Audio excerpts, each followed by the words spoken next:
Browns 31-3 losers here in Chicago. They are now 3-11 on the season. And we'll start, of course, with Shedeur Sanders, Mary Kay, who threw 3 interceptions. Of course, one of those did bounce off of Jerry Jeudy's chest into a defender's arm, so not really his fault. But certainly compared to what we saw last week against the Titans, this felt like a step back for Shedeur. It really was a step back for Shedeur Sanders, and what he needed to do was go out there and really try to build on his game from last week when he had 364 yards and 3 touchdowns. This was just a clunker of a game for him. There's no way to slice it any other way, and a lot of it may have had to do with the fact that he really had a makeshift offensive line in front of him. He was starting with some really bad field position a number of times. That didn't help matters. He was without David Njoku. He was mostly without Ced Tillman. So he didn't really have a lot of help from his supporting cast. As you mentioned, Jerry Jeudy had the ball ripped out of his hands. And so he didn't get a whole lot of help except for maybe from Isaiah Bond on 2 big long passes. But it was still a step back for Shedeur Sanders, who really needs to keep showing the Browns that they don't need to go out there and draft a quarterback. Today was not one of those days. Yeah, look, anybody who's been watching these videos all week, listening to our podcast, they know that the Chicago Bears love to force turnovers.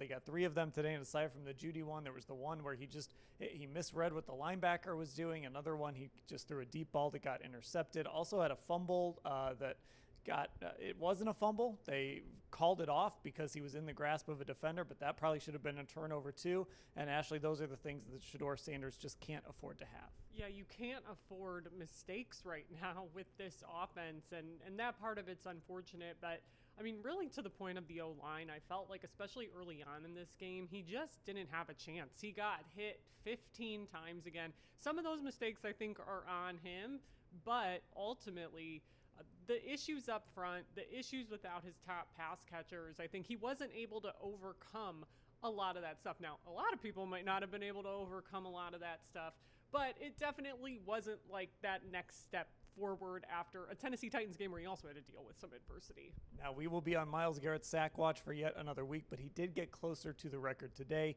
He is now a sack and a half away from setting the single-season sack record. He had 1.5 sacks today, Mary Kay. So Myles sort of inching closer, and now he's got a chance to do it once again at home against potentially a future Hall of Famer in Josh Allen. That's right, and Myles Garrett wants the record to come in a victory. That might not happen. They're going to be playing the 10-4 Bills next week, but if he can get Josh Allen down 1.5 times next week, he will at least be able to get that record at home. And I think that'll be good for him because I'm sure that the Browns have a big celebration plan. They probably have a video already made to show up on the big screen and things like that. So I think it would be better for him to get it at home. And of course, it would be great in a victory for him and for the Browns, but that's going to be tough next week. Yeah, and look, when we talk about the clip they're going to be showing over and over and over again, Ashley, it would look a little different if Josh Allen were in it, I suppose. It would look a little different, and it's funny to hear week to week these different teams talk about Myles Garrett and this sack record. Caleb Williams talked about it heading into this game about how he didn't want to be on that tape. Some of the Titans players said the same thing. All of these guys know that when he breaks the record, that is going to be the NFL Films package that just gets shown repeatedly throughout history about when Myles Garrett accomplished this. So everyone's trying to avoid it. I mean, it still seems like it's going to happen. It looked like he actually had 2 sacks today for a second. The second one, they ended up splitting with him and Shelby Harris, so that's why he ended up at 1.5. But for anyone confused watching the broadcast about, wait a second, didn't they say 22? They did initially, but the official stats hadn't yet confirmed it. Now, back to this game, not the good from this game. Operationally, and we just have to go to the start of this game, Mary Kay. You had a big kick return by special teams, so they gave up a big kick return for the second week in a row. There was a false start penalty. There was a 12 men on the field on offense penalty. There was Shedeur Sanders having the wrong wristband or not having the play that was being called on the wristband. He had to switch that out.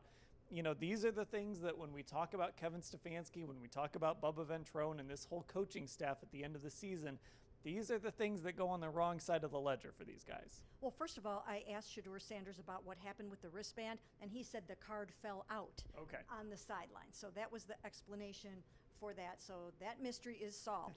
But as far as the operational stuff is concerned, I truly believe, and not to make a bunch of excuses, but I truly believe when you have a completely makeshift offensive line and when you have rookies and young guys, you're going to have 12 men on the field. You're going to have a false start penalty and some of these other procedural penalties. When you have a veteran team, guys that have all been playing together, this was their 9th line combination, starting combination.